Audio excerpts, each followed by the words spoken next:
Erikson foi um estimado discípulo de Freud.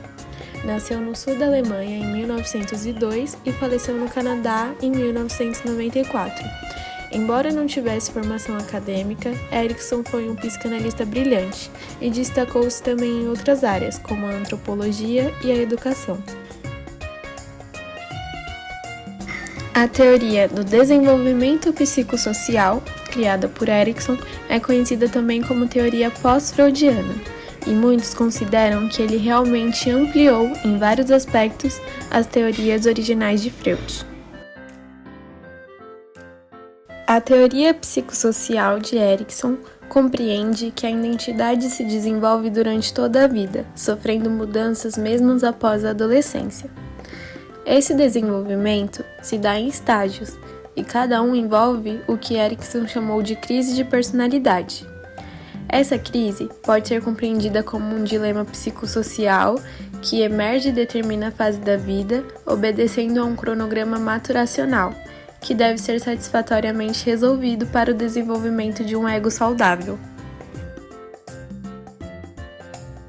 Segundo Erikson, cada estágio requer um equilíbrio entre uma tendência positiva e uma tendência negativa correspondente.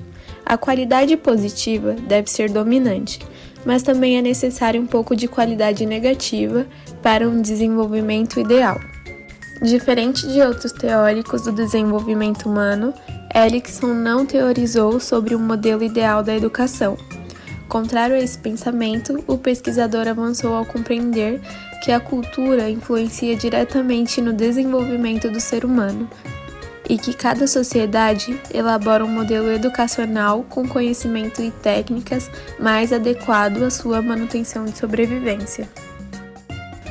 A fase escolar de 6 a 12 anos é marcada pelo estágio de domínio versus inferioridade, ou fase de latência. É onde a criança busca desenvolver habilidades e busca por competências. A criança nessa fase encontra-se mais aberta aos ensinamentos e com um terreno fértil para isso.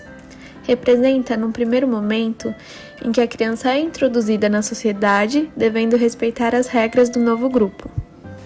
Os conflitos da etapa do aprender colocam as escolas, os professores e os demais profissionais que lidem com a criança em posição de destaque para ajudá-la a se desenvolver melhor.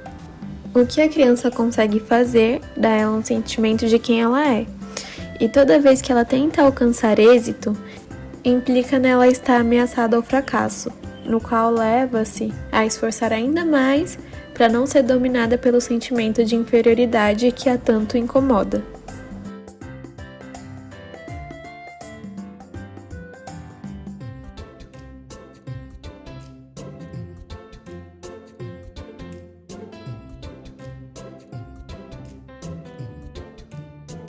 Existem dois sentimentos contrários marcados nessa fase. O sentimento de domínio, que é um sentimento positivo, ele está presente sempre que a criança tem novas aprendizagens e sente ação sobre o mundo. E o sentimento de inferioridade, que é um sentimento negativo. Ele acontece sempre que a criança é rejeitada nas suas descobertas ou desencorajada pelas pessoas mais próximas.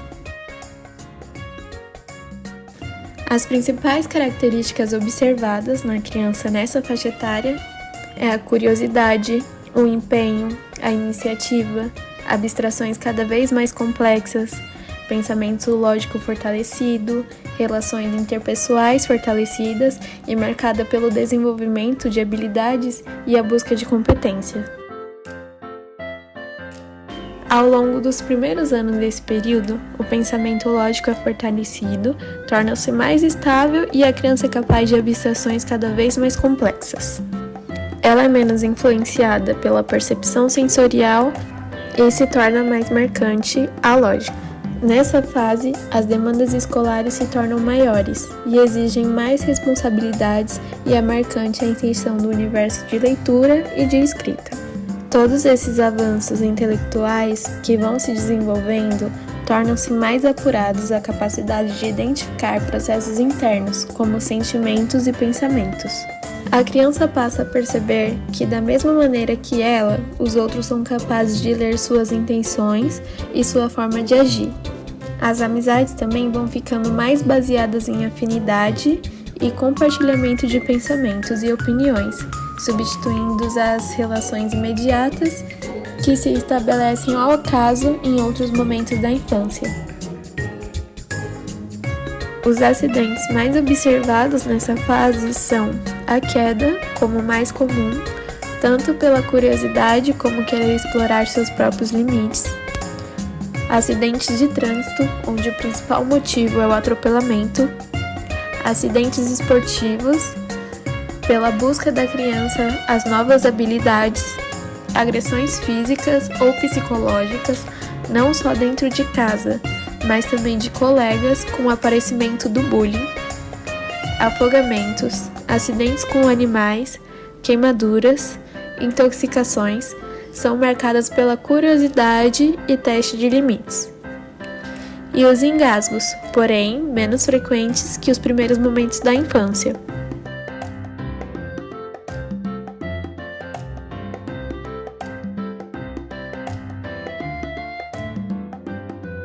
Segundo os dados epidemiológicos, a maior incidência de acidentes ocorreu nos meninos de 5 a 12 anos.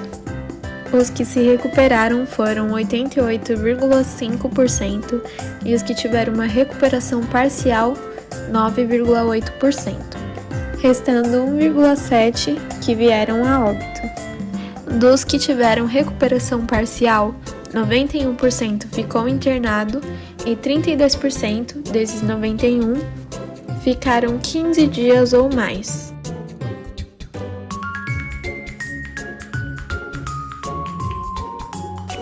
O coeficiente de mortalidade é 114,9 óbitos para cada 100 mil crianças. A letalidade é de 8,2 óbitos por 1.000 acidentes. 59% dos acidentes ocorreram na rua. O principal motivo foi a queda, com 36%.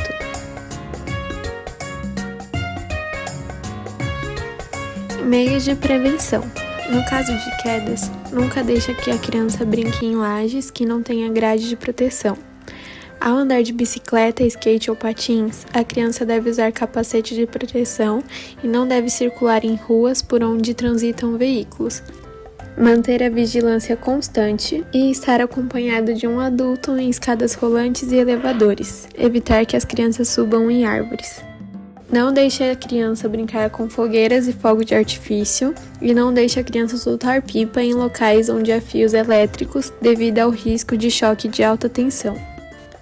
Utilize corretamente para as crianças o assento de elevação até ela completar 7 anos e meio de idade. A partir dessa idade, as crianças deverão usar o cinto de segurança de 3 pontos no banco de trás. Sentar-se no banco da frente só é permitido pela lei a partir dos 10 anos de idade. Em piscinas, praias, rios ou lagos, sempre acompanhadas e com vigilância máxima. Para piscinas de plástico, sempre esvaziar depois do uso. No caso de agressões, manter observações constantes de um adulto e perguntar sempre à criança sobre sua rotina escolar. Manter medicamentos fora do alcance das crianças para o caso de intoxicação. Eventualmente irão acontecer acidentes em algum momento da vida da criança, porém a prevenção é importante para diminuir a quantidade de ocorrências e a seriedade delas.